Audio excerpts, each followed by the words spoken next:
The Agenda with Steve Paikin is made possible through generous philanthropic contributions from viewers like you. Thank you for supporting TVO's journalism. Tonight on the agenda.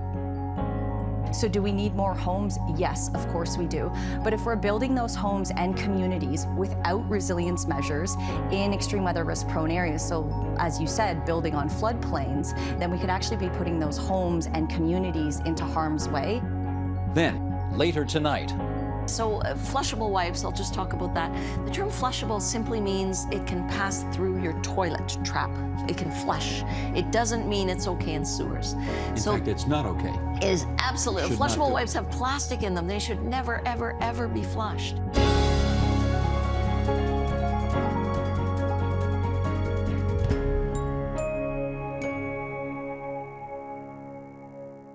What used to be unusual or rare weather events seem to happen more and more. Major rainstorms, wildfires, hot and cold spells that upend expectations, and more costly, crops. Damages tally in the billions each year, and experts say that's only going to increase. With us now on whether that could end up making Canada uninsurable, we're joined in Edinburgh, Scotland by Craig Stewart. He's Vice President for Climate Change and Federal Issues at the Insurance Bureau of Canada. In London, Ontario, Daniel Henstra, Professor of Political Science and co-lead of the Climate Risk Research Group at the University of Waterloo. And here in our studio, Catherine Backus, Director of Climate Finance and Science at the Intact Centre on Climate Adaptation, which is also at the University of Waterloo. And Catherine, we're delighted that you are making your television debut with us here tonight, in a studio anyway. And Craig and Daniel, thanks for joining us in Points Beyond. Let me just set up our conversation with this. And Sheldon, maybe you could bring these stats up for everybody at home to follow along as well. The number of natural disaster claims for events such as hurricanes, floods, hailstorms, and wildfires has more than quadrupled since 2008. Last year, weather events accounted for $3.1 billion of insured losses. That is up from just $40 million in 2008. House insurance prices in Canada have gone up by about 14% over the past 3 years, with premiums skyrocketing by 5% in just the past 12 months alone. In 2019, Charles Brindamore, who's the CEO of Intact Insurance, said, "We had to totally reshape our business model to make sure we had a sustainable business in the context of massive changes in weather patterns." The insurance industry knows. Okay, Craig, get us started here. How would you characterize the impact climate change is having on the insurance industry in Canada today?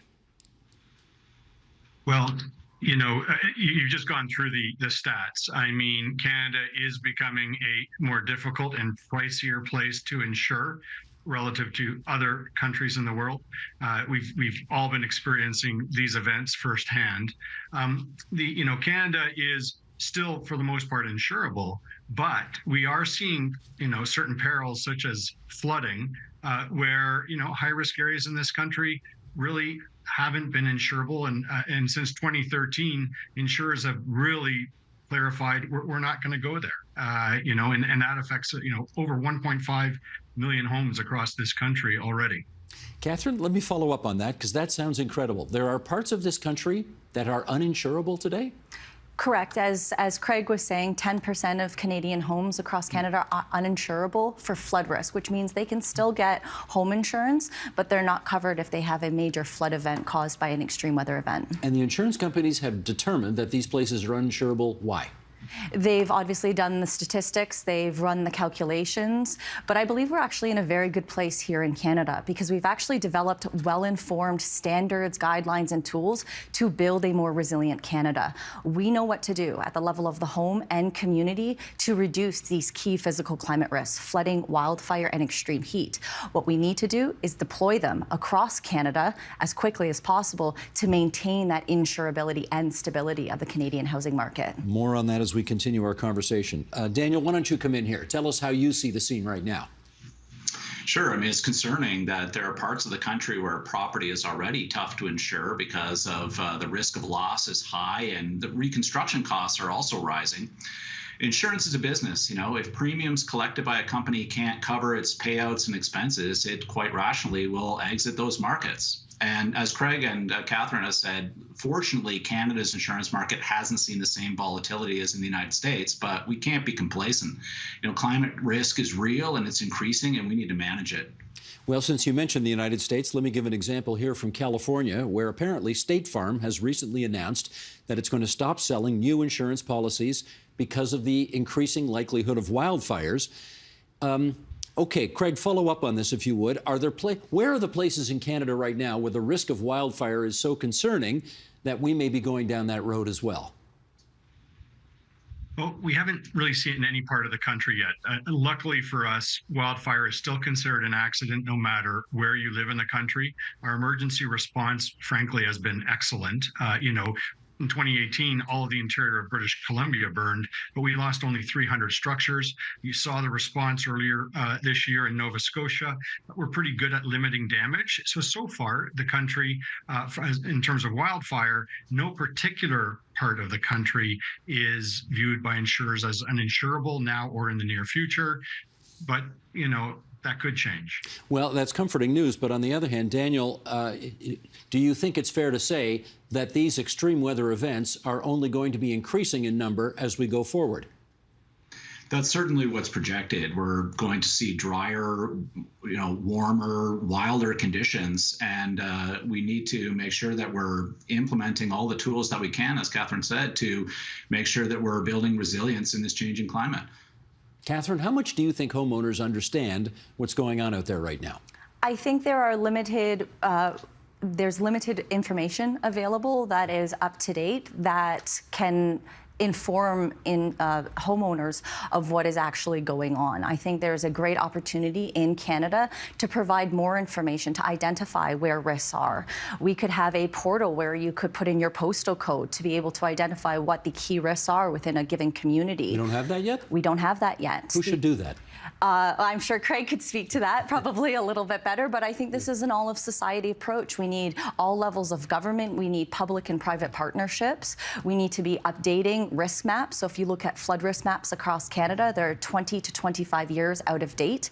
But in my opinion, that's only one part of the puzzle. We need to identify the risks and what risks are within given regions, but we also need those resources to tell people what to do about it. Because we can't just say, well, you have a risk and do nothing about it. You need to identify those risks and what resources are available to reduce those risks. Craig, that idea, put your postal code into a website, seems pretty simple. How come we haven't got that yet?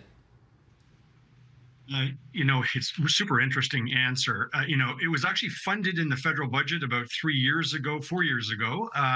Public Safety Canada looked into it at that time, ran into issues of liability concerns, had to take a step back, and then has now reapproached it. And in the most recent federal budget, in fact, funding was announced for that exact portal.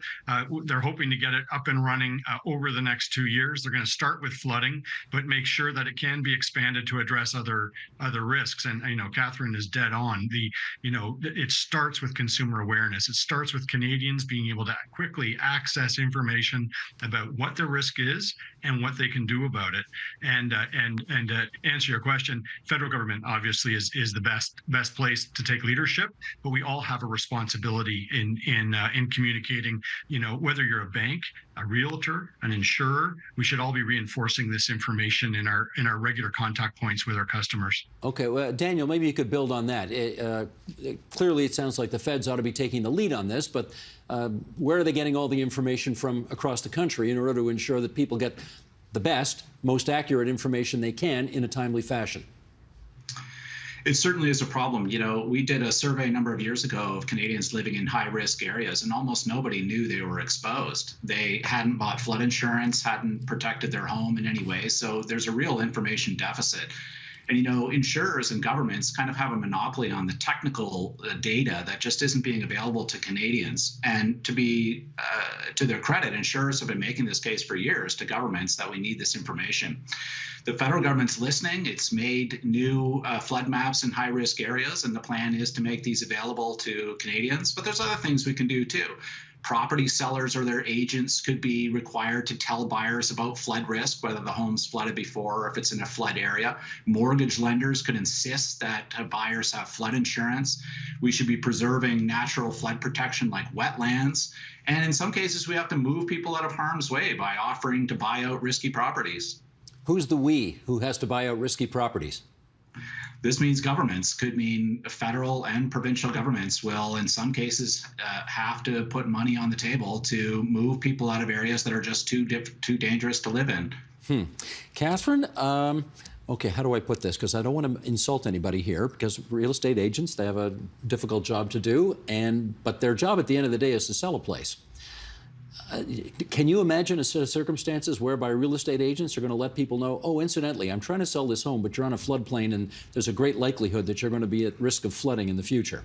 Well, I think it's actually quite simple. I think when you're looking at a multiple listing service, the one page that gives you the description, how many rooms the house has, how many bathrooms it has, I think there could be a very simple indicator. If we're looking at flooding, has the house installed a sump pump or a backwater valve? Yes or no? That shows that there are flood protection measures at the level of the home.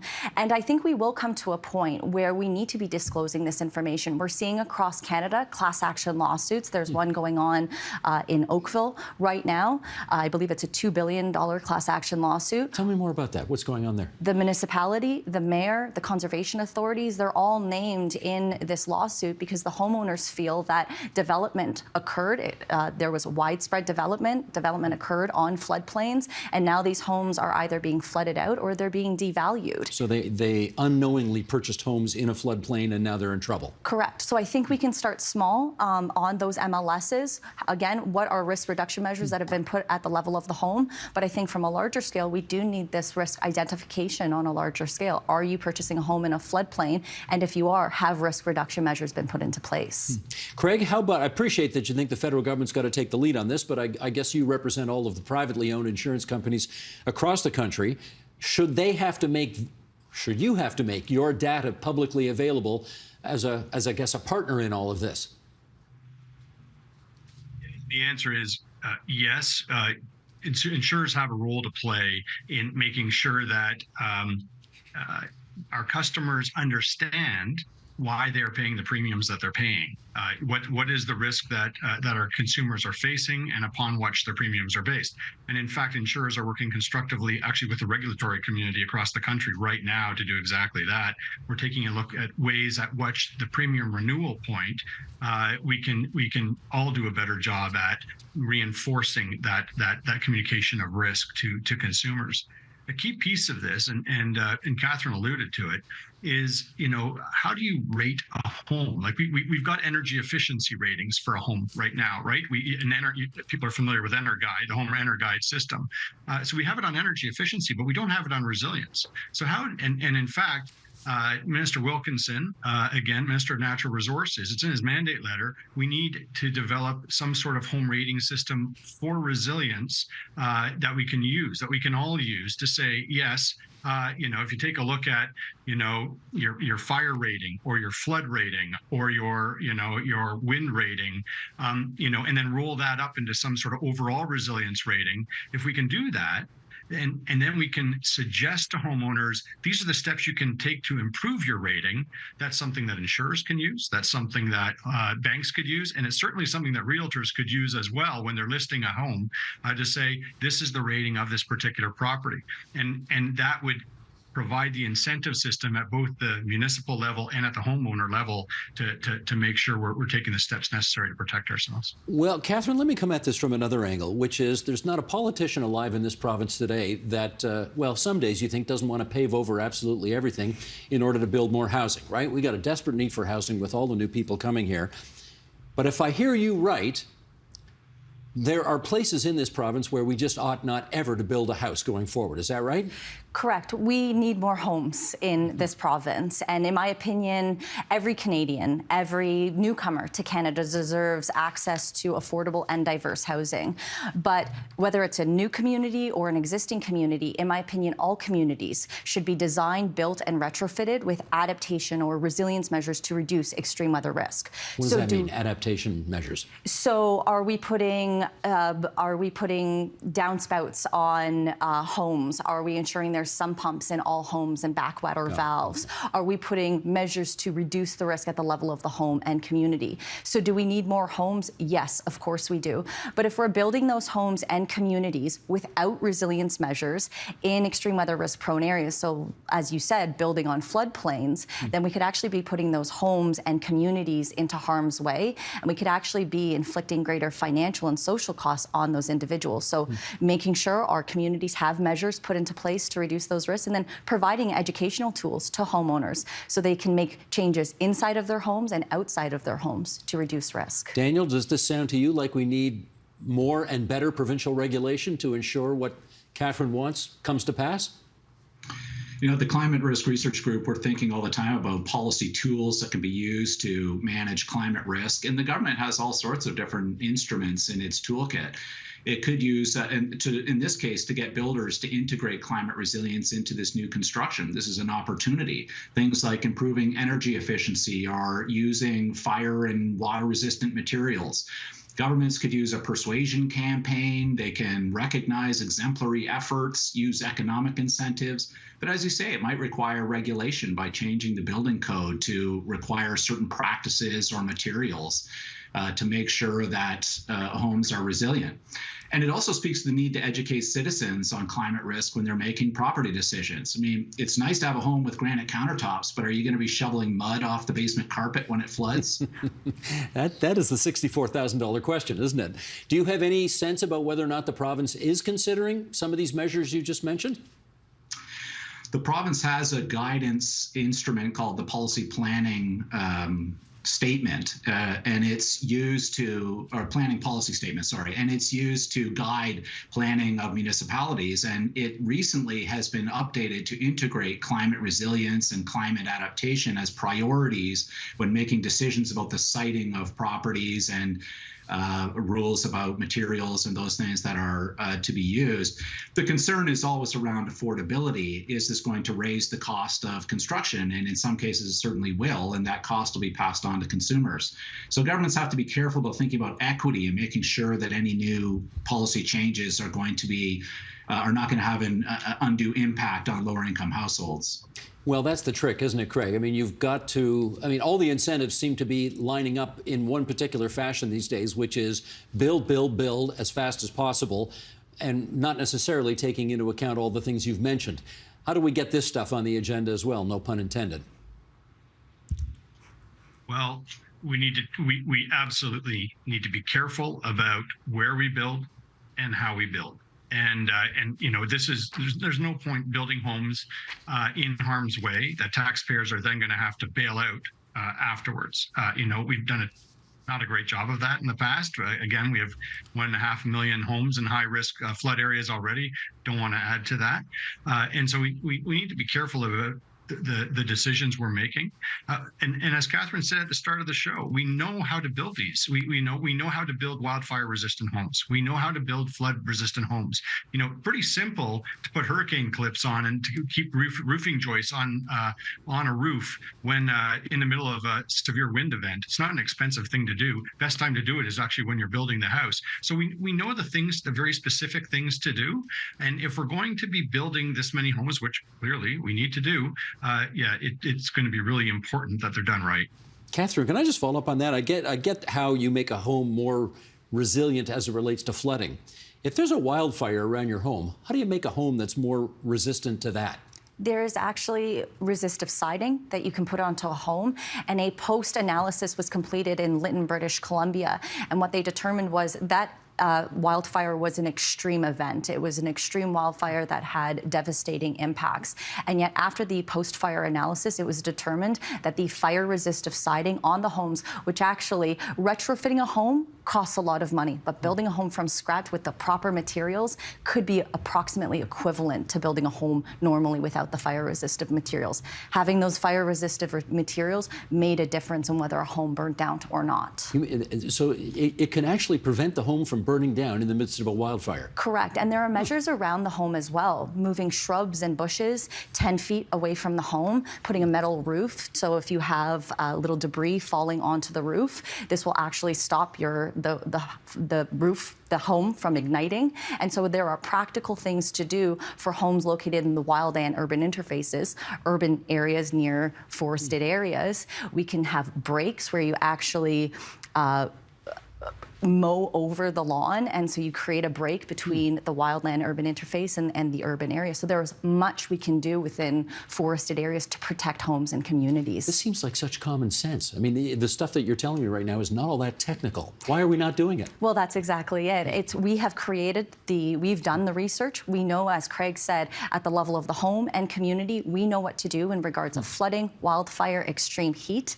Deploying that information, mobilizing on that action is what we actually find to be the most difficult thing. And this is where I believe it's an all of society approach. All levels of government, businesses, the media, academics, Indigenous communities, we all need to be part of this conversation, and we all need to be part of mobilizing action. I guess part of the trick here, Daniel, is that there are so many things these days that require an all of society approach, and the public's bandwidth to deal with, half of them, a third of them, is only so much. What do we do about that? Well, one of the things we need to do is to have strategies. And as you probably know, yesterday the federal government published its final version of the National Adaptation Strategy. And it's a very detailed document, sets out 8 action areas like disaster resilience, health and well-being, critical infrastructure, and others, and dozens of specific, ambitious targets to meet these objectives. So the plan is in place, and now it's about getting budget towards it and implementation and engaging all of the stakeholders, a lot of which has already been done because this is not just a federal document, it's a national strategy. But there are things that can be firmed up as well. For example, the Canadian Climate Institute has recommended specific things like better monitoring and evaluation mechanisms to make sure that we're meeting the targets, coordination mechanisms to make sure that all departments are guided towards this central goal. So there are things that we can improve, but this is a massive step forward. Well, let's talk for a second here, Craig, about, and I guess I'll use the analogy of auto insurance here. There are some drivers who are pretty terrible, and the private market will not deal with them. And so they got to go to the facility association, and that's where they get their auto insurance, because you're obliged, if you want to drive in Ontario, to have auto insurance. Okay, do we need something similar like that for homeowners who will not be able in the future to get private insurance for their homes because of all of what we've been discussing? It's the first time in a media event or interview that I've heard anybody mention the facility association. So well, I hate to tell you, Craig, I only know about it because I've been on it. And I hate to admit that, but there you go. You're absolutely right. So facility association is a great model. And in fact, in the spring, due to Minister Blair's hard work, the federal government did announce that they were going to stand up a national flood insurance program for the country, which is sort of a facility association for high-risk homes. So for those 10% of homes that are unable to get overland flood insurance today, the plan is that by 2025, there will be a new government-backed insurance program that will make insurance available for those homes. So they're not relying on taxpayer bailouts. They actually have an insurance facility that will meet their needs and help them to reconstruct after an event. And the important part of this is that it will be expandable. They're going to design it to handle flood first, which is the biggest problem we're all facing from an insurance perspective.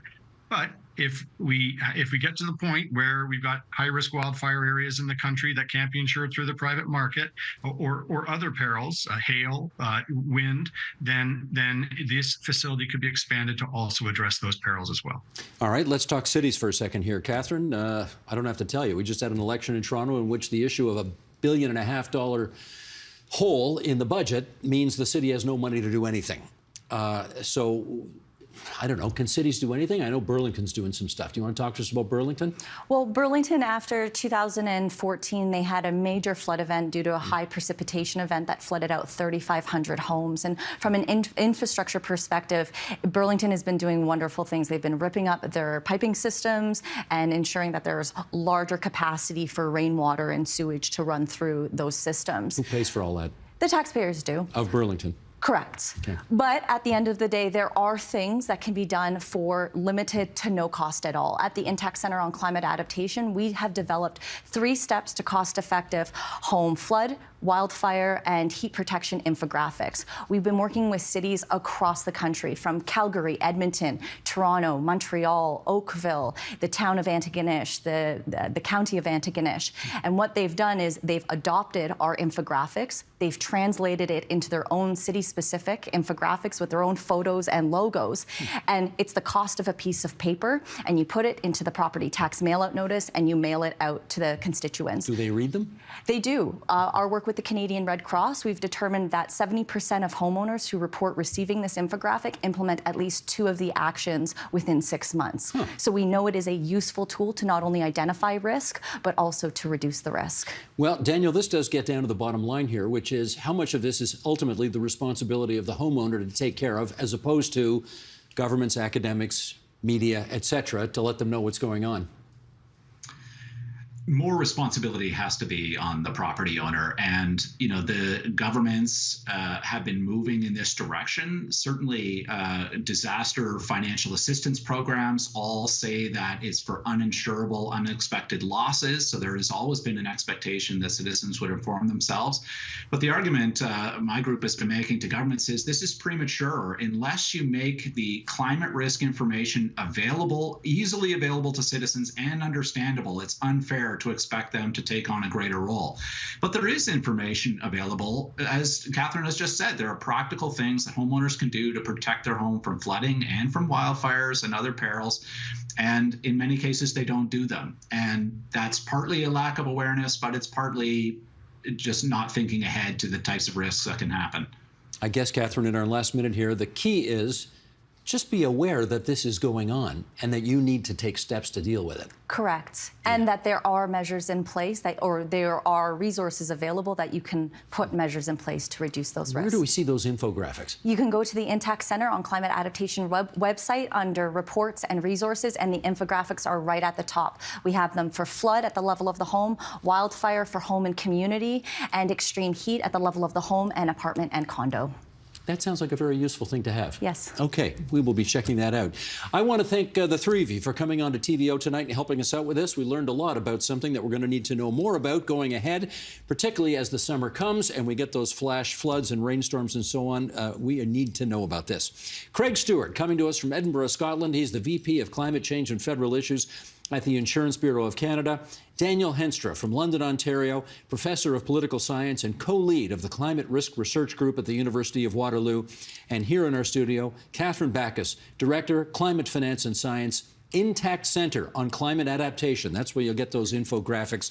Also, University of Waterloo. Thanks so much, everybody. Take good care. Thanks very much. Thank you.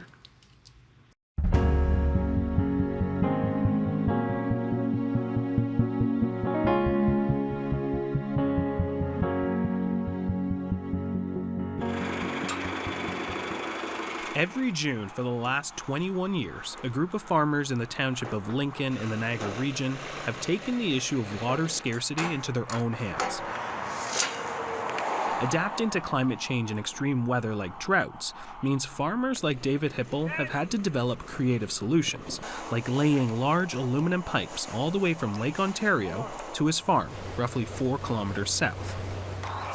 So this would be one of the smaller ones? Yeah, usually this is probably from one that is to line up with the connections. We have a mix of 40-foot and 30-foot lengths. I think there's 300 or 400 of them that we have to connect together.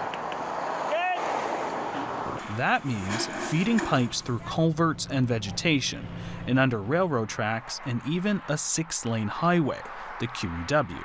It takes 6 of us 2 full days. between driving trailers around, filling trailers, unloading trailers, connecting pipe. And at the end of the season, David and his team have to repeat the process in reverse, packing up the pipes so they don't burst from the looming cold winter weather. It's labor-intensive work during an especially busy time for farmers like Hippel, Time to go in the ditch more? who has roughly 60 hectares of land to cultivate. He's an 8th-generation farmer, and the plot of land has been with the family since the early 1800s. Back then, it was a self-sustaining farm, full of livestock, fruits, and vegetables. Today, the farm acreage is dedicated to tender fruit and grapes. We have peaches and nectarines and apricots and yellow plums and blue plums and sweet cherries and sour cherries and pears, and we have table grapes and wine grapes. The farm is also fitted with a giant pond spanning 1 hectare, 4 meters deep, and holds about 18 million liters of water. It's the main source of water for the farm's drip irrigation system. But that is not enough. We fill it up hopefully in the winter, and once that storage was gone, we were done irrigating for the season. Didn't matter if that was June or September. There's years it's been both. We've realized we were only doing 50% of what we had because we didn't have the water.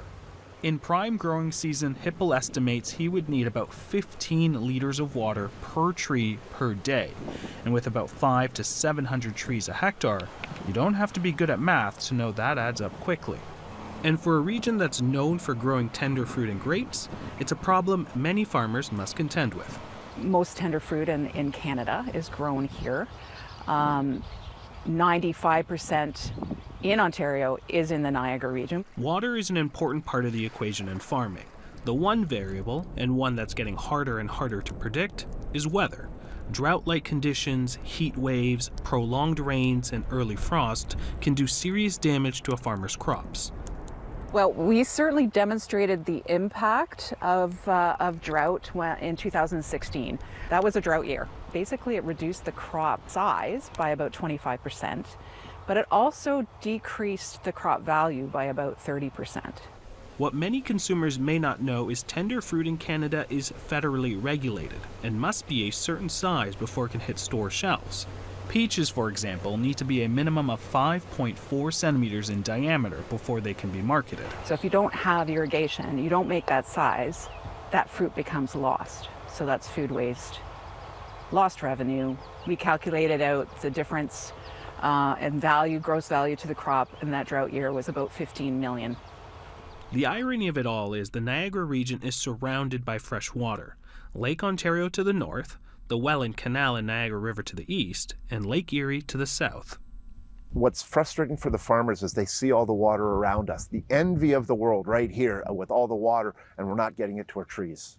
When you're working with a system that you're going to need for an entire season, and it requires assembly as though it were building blocks, there's something absolutely impractical about that. For nearly 2 decades, farmers and local politicians have been pushing for a permanent irrigation network that would connect farmers to a consistent source of water. The plan is finally gaining momentum. This is infrastructure. This is pipes in the ground. It may not be your traditional definition of pipes in the ground, but it's pipes in the ground. The future generation will be upset at us if we don't get water to our farms here in Niagara. We have a lot of growth in our communities in the GTHA, and we have to make sure that there's food to feed families. We're supposed to feed the nation, and we're happy to do that, but we need the tools to get us to that point. The current proposal is to create a region-wide system which farmers, both small and large-scale, could buy into and take water. It would see a grid of buried pipes delivering water to Lincoln and St. Catharines. Installing an irrigation system of such scale will require a lot of money, and details about how the water will get to farmers still needs to be hammered out. You know, if you're coming from the lake, then you're going to need pumps because of the elevation. Ideally, if we could do it using gravity-fed systems from the escarpment, that would be probably the least expensive and the less energy required. You don't have to travel far to see an example of a fully functional irrigation system. Parts of Niagara on the Lake currently use an open ditch system. So right now we're in the village of Queenston. We're right down by the Niagara River, which is, very close to Lake Ontario, which is just down at the mouth there. The two pumps, 6,500 gallons a minute, would go through these. One really offsets the other, so I don't run pumps, 24/7. The system consists of pumps that push water to supply channels that then flow into a series of drainage ditches that farmers can then tap into.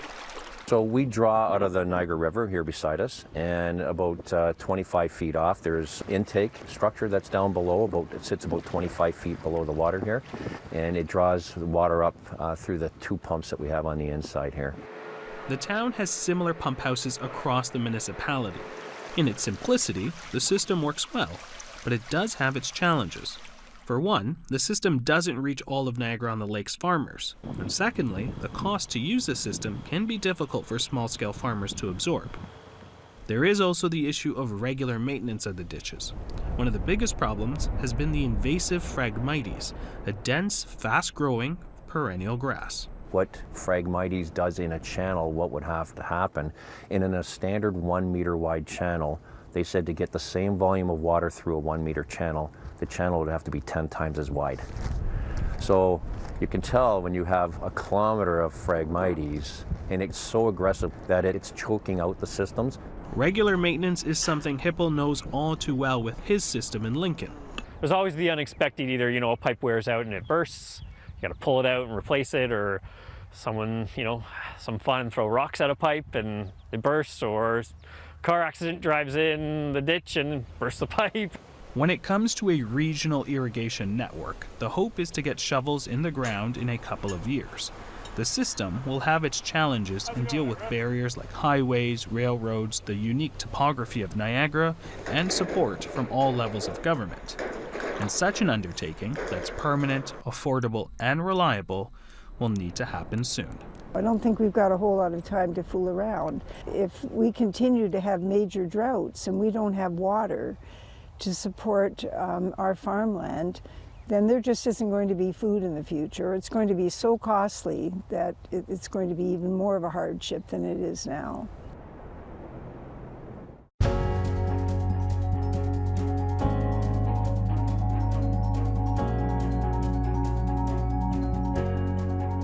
With the summer upon us, a lot of Ontarians are going to be experiencing flooding from rainstorms and sewer overflows in the months ahead. We thought we'd get you some advice on how to avoid that becoming a multi-thousand-dollar headache.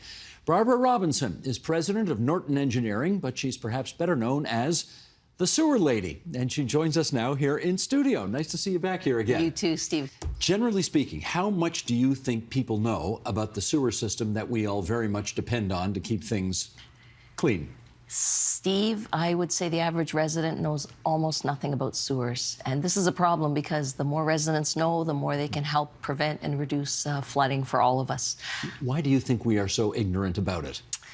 Well, I guess I would say the people who concern themselves with sewers, the engineering people, generally don't relate with the public all that much. They don't talk directly to the public, and it's kind of complex. So we need to give the public a chance to understand the things we ask them to do and why it's so important. And when you give them that information, how interested are they in getting it? Oh, good gravy. When I speak to service groups and university, I speak constantly to people, and they are on their edge of their seats. I mean, people just Seriously? I have the lineups after I speak, and this is Rotaries, onto groups, just, just they're beside themselves. They just don't stop what you're doing. You have to educate more people, whatever. So, yeah, it's really important. So we actually do want to know. It's just getting there. Yes, absolutely, absolutely. Okay. Well, let's consider some of the best practices we could implement to reduce flooding and the costs that come associated with that. And we want to start with reducing the amount of flow in our sewers or flooding our sewers. So let's start with this. What are roof leaders? So roof leaders, we call them downspouts. Roof leaders is the technical term, whatever. So that's a pipe that connects the water from your roof and goes down into the sanitary sewer in some cases. Is it legal? It's illegal across Canada. Seriously? Yes. These are illegal to use. Yes. But we all use them. Yes. So here's the problem. They're kind of legal, well, they're not legal. They're illegal, but they were legal when they were built, a lot of them back in the day, houses before about 1985. They were legal before 1985, but all the houses since are illegal. But it is illegal today per every sewer use bylaw in Ontario and probably Canada. It's illegal in a sewer use bylaw. Why is it illegal? Because it's clean water. And sanitary sewers are supposed to convey sanitary sewage. Now, Toronto is an exception because you have combined sewers in some areas, so the sanitary and the storm go into the same pipe, but it's the same problem. Which is not great when we get too much rain. Which is not great. However, disconnecting your roof leader can help that immeasurably with that. So essentially, you are telling everybody watching this or listening to this right now, if you've got a roof leader on your house, take it apart. Correct. If you have a roof leader going into the ground Right. and your house is older than about 1980, it's likely going into the sanitary sewer. And I'll tell you why. Because, you know, when a basement flood happens, there's a tipping point at which the, hydraulic grade line in the sewer just gets that much higher and spills over, into your house as a basement flood. If you even have your own roof leader connected, downspout connected, all the water from your roof, and you know how much rain is, there's a lot and it's flashy, gets into the pipe, and that could just trigger a basement flood at your house. But not that alone. If either of your neighbors on either side, or depending on the hydraulics, even some people in your neighborhood are connected, that big whack of flow just ends up in the sanitary sewer and puts all of your neighbors and you at risk of flooding. Can we do this ourselves, or do we need somebody to do it for us? No, you can do this yourself. It's simple. You take a hacksaw, you saw your downspout off like a foot above the ground, put an elbow and an extension. You want the extension to be long enough so it's well away from the wall of your house, because you don't want the water going down your foundation wall. Right. It can get into the weeping tiles, and that's another problem. So residents don't realize overflows to Lake Ontario, particularly in combined sewers like Toronto. Every single drop of connected water from your roof is 100% part of the overflow going to Lake Ontario. So, engineers on the public side have been working for years to reduce the leakage in the public side sewers, but half of the length of sewers in a sewer system actually is on the private side, meaning owned by homeowners, not the city. And municipalities across Canada, across North America, have been very loath to tackle this private side drainage contribution to flooding because they think people don't want to do it. And I'm saying people do want to do it. The people I talk to are just absolutely amazed. They didn't know about all these risks and all that. So people really want to help. And with climate change coming, some of the best practices I talk about, we can reduce the amount of flow in sewers by 15, 20, 30% today by just improving what we've got, particularly on the private side, so that we've got all that room in the pipe now for the climate change that we're concerned about. That doesn't mean things are never going to flood. There's always risk of flood. We can't get away from that risk. But so residents themselves can do a lot to help reduce this risk and save money. Well, okay, so if everybody tomorrow did what you are recommending tonight, tell us how things would look different. I imagine we'd reduce peaking flow by 30, 40%. There's a lot of water going into sanitary sewers. So even in a separated sanitary sewer system like where I live, which means there's a sewer pipe and a storm pipe separately, unless the city has initiated a program to disconnect those roof leaders, a lot of them are going into the sanitary sewer.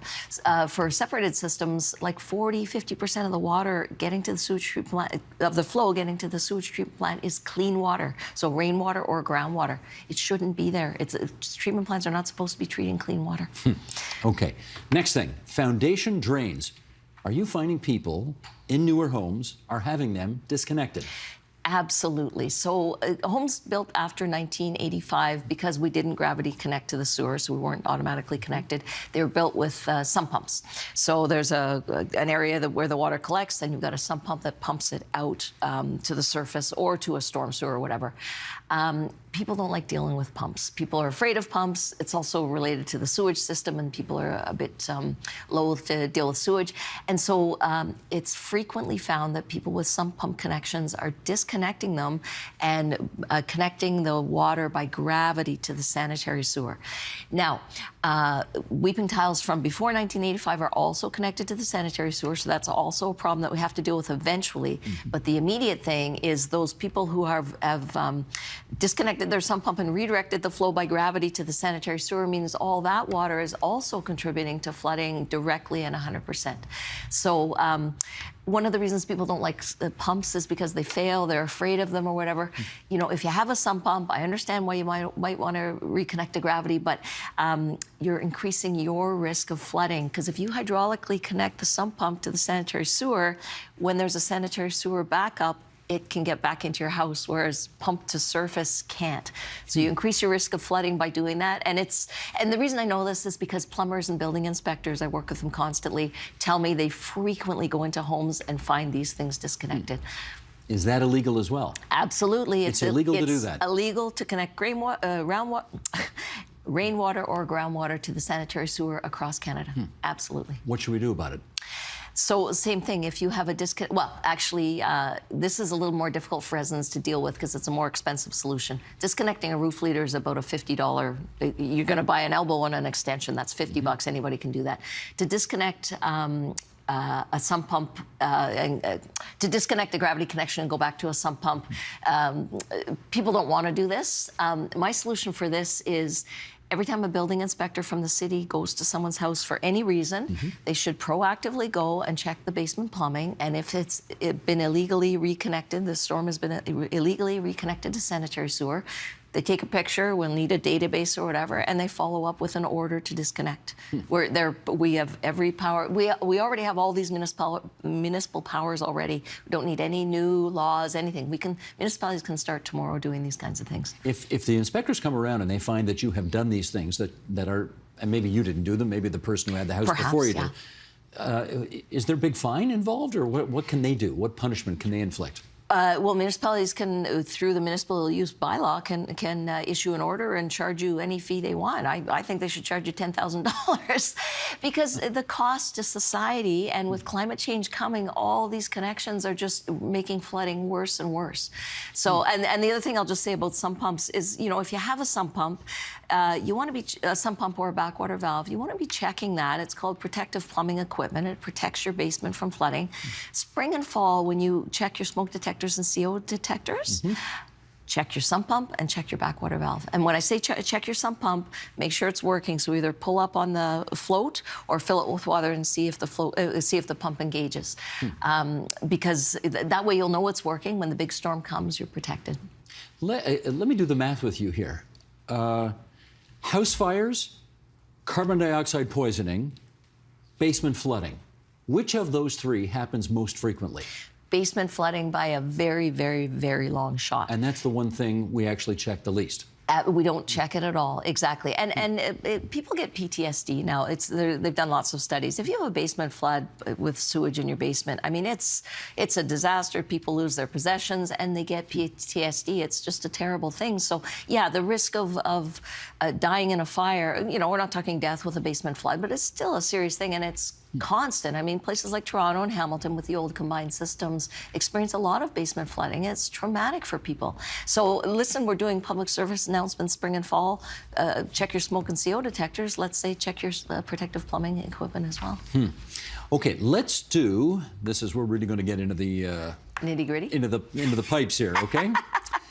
A question on the notion that toilets are not trash cans. Correct. Okay? How much of a problem is it, for example, women going into the bathroom and they flush sanitary products down the toilet because there are no trash cans either, you know, in the stall, and therefore they have no choice. That's what they do. Correct. How much of that happens? Steve, this is happening constantly, and I actually just realized a few months ago, of all things. So per the building codes in Canada, women's stalls are not required to contain trash cans. Now, there's a trash can out by the sinks. If a woman, so 51% of the population is female, right? And I looked at our population demographic. About half of all women at any one time are menstruating. Pardon me, half of women are of menstrual age, and 20% are menstruating at any one time. So a woman's in a washroom stall, and she's dealing with soiled materials, soiled hands. There's no trash can, there's no sink, there's nothing. Women's stalls look like men's stalls. They look the same. The only difference is we're provided with a flimsy paper bag that we're supposed to somehow get the product from where it is. There you go. So this is... Okay, this for men who'd never go in women's washroom stalls, this is what's in women's washroom stalls. This flimsy paper bag, it looks like it leaks. I've been doing a survey with women since I realized that this wasn't in the building code. Nobody has ever seen a woman walk out of a stall with one of these in their hand, was sort of soiled or whatever. We just don't do it. So this is what's been provided in the building codes. Now, the building codes were written 60 years ago, and they were written by men. So the thing is, we need today, I mean, tomorrow, I would like municipalities to start putting trash cans in all of women's washroom stalls so we have a place to put these materials without, you know, we can't get this material on our clothing or whatever. So we need something right there that we can use to dispose of it. So a lot of private, like restaurants and stuff, often have a trash can because the plumbing calls from flushing this sort of thing they're constant. And the other thing is, again, as we started when we spoke, people don't realize how important it is to not flush this stuff because we're not really telling them. Well, let's go through the implications of that. Yeah, absolutely. If a lot of these materials get flushed down the toilet, take us down the road, what happens? Absolutely. So flushable wipes are actually the worst, and they're new. They have plastic in them. But anything that doesn't break down in a sewer is a place to attract fats, oil, and grease. And fats, oil, and grease are naturally discharged because we are what we eat, and so that's normal in sewers. It gives these chunky things a place to stick.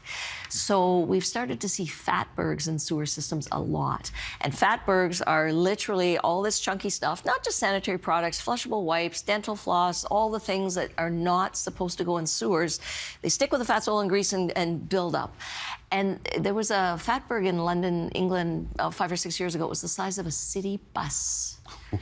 And these block the sewers. They cause basement flooding or whatever. And the only way to get rid of a fatberg is for men to go, I say men because I've never had to do it myself, but they have to manually chip the fatberg apart with pickaxes and haul it out of there. It's just not fun.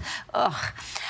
So, you know, people just don't realize. So flushable wipes, I'll just talk about that. The term flushable simply means it can pass through your toilet trap. It can flush. It doesn't mean it's okay in sewers. In fact, it's not okay. It is absolutely. Flushable wipes it. have plastic in them. They should never, ever, ever be flushed. So the things you can flush in order of safety: single-ply toilet paper, 2-ply toilet paper. After that, I'm not very happy. 3-ply toilet paper, Kleenex, paper towel, dental floss, sanitary products, diapers, and these things clog sewers. And here's the thing: when you flush that down your own sewer at home, your own sewer, if you live in a house that's 80 years old, your sewer is 80 years old. And even in new sewers, in new homes, sometimes the sewers aren't in as good condition as they should be. So this stuff can easily block. And if you've got other problems in your sewer, this fats, oil, and grease and all that can block your sewer and cause a basement flood on your own. So even in your home, you never want to discharge any of that stuff. And the other thing is, in the kitchen, no fats, oils, and grease down the drain. Down the drain. So people, I don't know if people do it anymore. I can't imagine, but I know people used to make bacon and pour that liquid bacon grease down the sink. Now, when the bacon grease is hot, it's liquid. As soon as it gets to the bottom, to your sewer, which is underneath your floor slab, it solidifies. And when plumbers do calls and there's blockages, they constantly say, well, you had a big fatberg down there. It was full of this, full of that, full of trash, full of...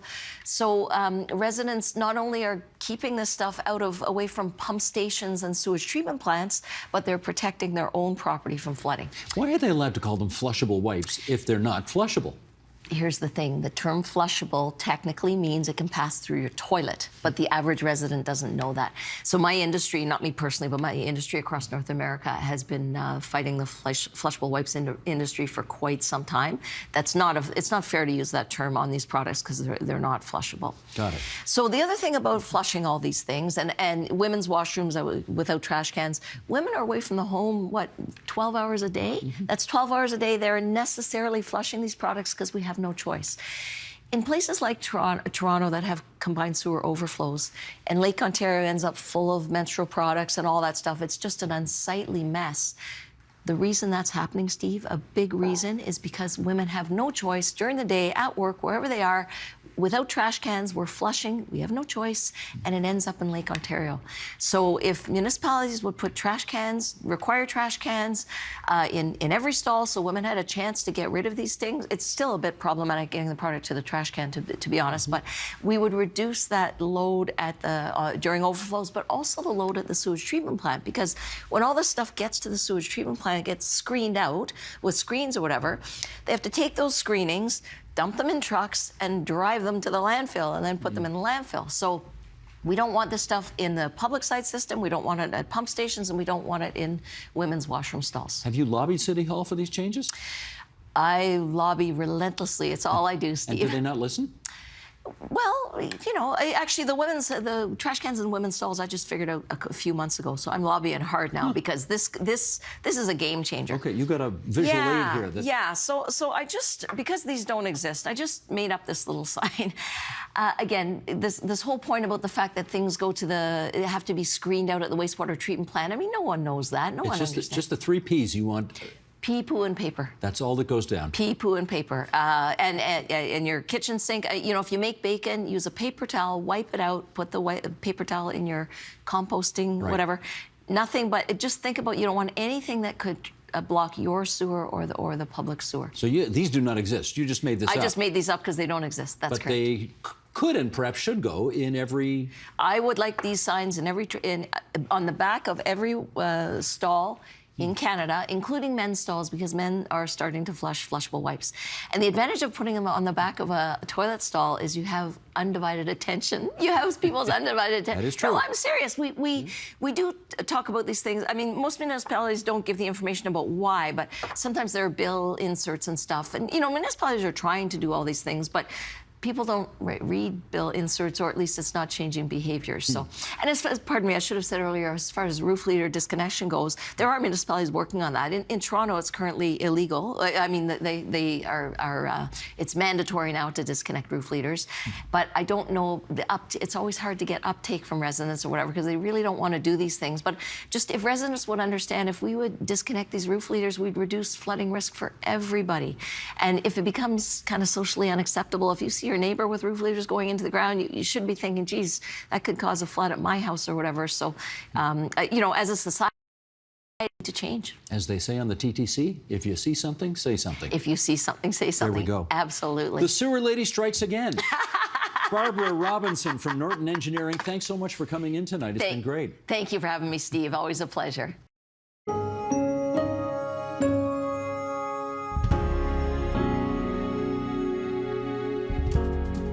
Monday on the agenda. One of the things we used to do is ban predatory pricing, where you sell below cost in order to capture a market. We stopped enforcing that law. Now it's everywhere, right? This is how firms capture markets all the time. It's how Uber blew $32 billion of Saudi royal money capturing the taxi market and so on. Also on the agenda. Regardless of whatever opinion you have, there's a set of facts. And what's happened is when lies spread faster than facts, there are no facts. You say a lie a million times, it becomes a fact, right? So the 3 sentences I've said over and over since including in the Nobel lectures, without facts, you can't have truth. Without truth, you can't have trust. That's Monday on the agenda.